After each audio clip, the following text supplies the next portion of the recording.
नमस्कार, मैं पायल शुक्ला। आप सभी का स्वागत है न्यूज डंका हिंदी पे।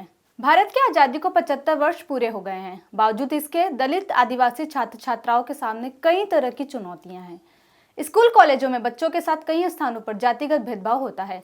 दलित आदिवासी बच्चियों के साथ यौन उत्पीड़न की घटनाएं भी संज्ञान में आई है।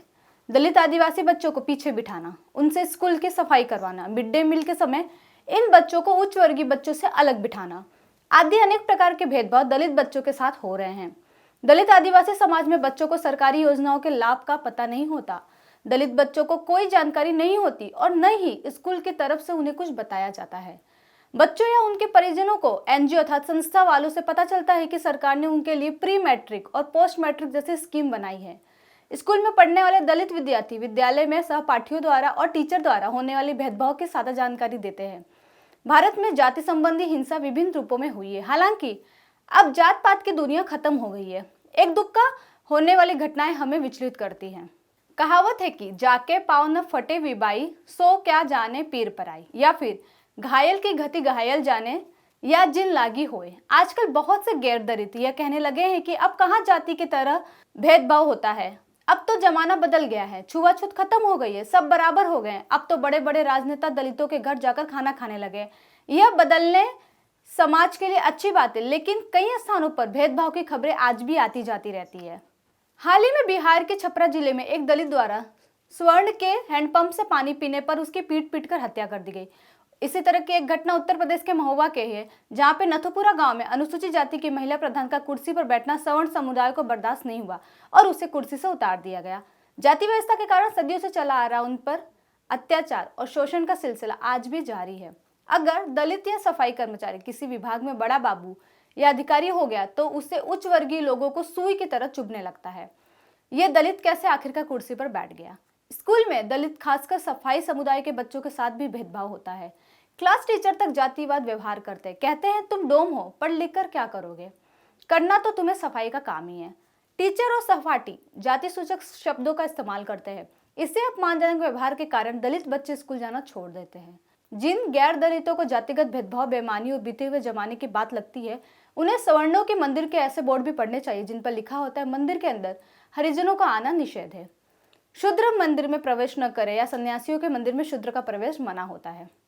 जबकि हमारे पूर्व राष्ट्रपति रामनाथ कोविंद दलित समाज से थे, वहीं हमारी राष्ट्रपति द्रौपदी मुर्मू आदिवासी समाज से आती है। इससे हमें सीखने की जरूरत है कि कोई जात पात नहीं होता, हम एक ही ईश्वर के बनाए हैं, भले ही हमारे रंग और रहन सहन में अंतर हो। संविधान ने जब दलितों को बराबरी का हक दिया और आरक्षण जैसा प्रतिनिधित्व दिया तो दलितों में से कुछ की हालत में कुछ सुधार आया, कुछ आर्थिक समृद्धि आई।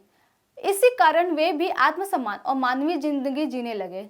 तो यह कथित सवर्ण और उच्च जाति का दंभ भरने वाले लोगों को बर्दाश्त नहीं होता है।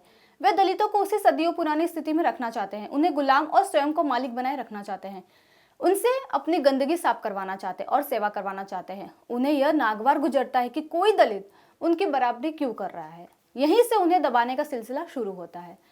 उनके साथ अन्याय और अत्याचार किए जाते हैं। दलितों पर होने वाली घटनाओं का जिक्र करते हुए बताना चाहती हूँ कि देश की राजधानी के दक्षिण दिल्ली के तिगड़ी में हाल ही में एमसीडी की एक महिला सफाई कर्मचारी को टैंकर से पानी पीना महंगा पड़ा। उसे न केवल जाति सूचक शब्द कहे गए बल्कि लात घूंसों से उसकी पिटाई भी की गई। ऐसे ही एक घटना से रूबरू कराते हुए बताना चाहती हूँ कि हाल ही में राजस्थान के जालोर जिले के सुराड़ा गांव के एक निजी स्कूल में टीचर की पिटाई से हुई दलित छात्र की मौत का मामला लगातार गरमाता ही जा रहा है।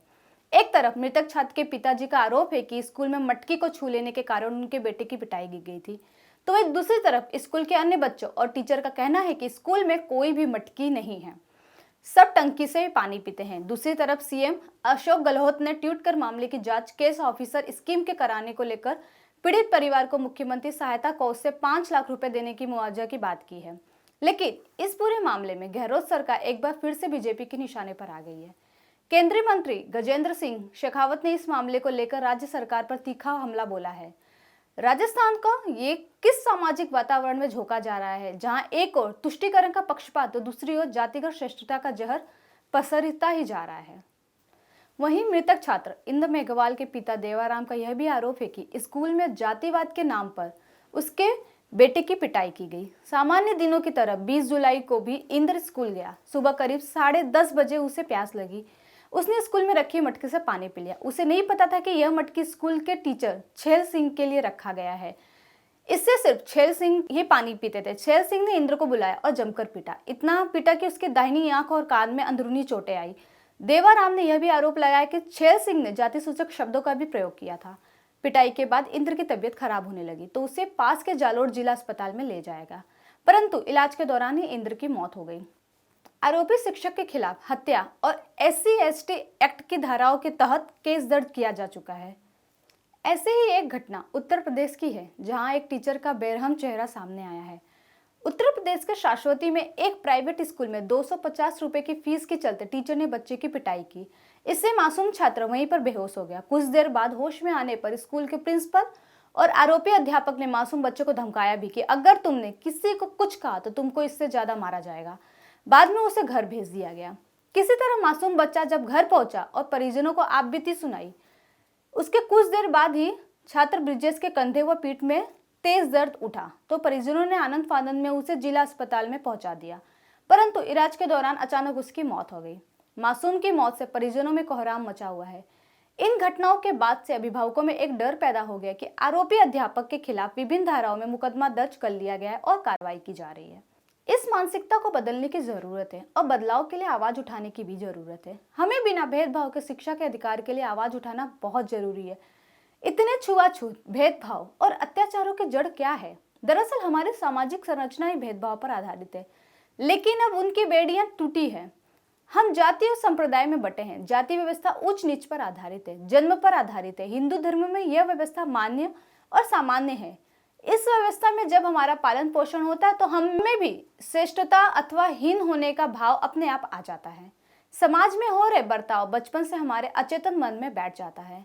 हमारा घर परिवार, हमारा मोहल्ला, हमारी बस्ती, हमारा गांव, शहर, हमारे बड़े होने तक हमें इस व्यवस्था में ढाल चुके होते हैं और हम चाहे अन्य लोगों के पास साथ वैसा ही व्यवहार करने लगते जो हमारे माता पिता, कुल, खानदान और मोहल्ले बस्ती के लोगों ने हमें वर्षों से सिखाया है। इस मानसिकता को बदलने में हमारे शिक्षा संस्थान, प्रचार माध्यम महत्वपूर्ण भूमिका निभा सकते हैं। इसके अलावा जो हमारे प्रचार माध्यम है जैसे कि टीवी, रेडियो, समाचार, सोशल मीडिया आदि पर इनका अधिक से अधिक प्रचार प्रसार किया जाए।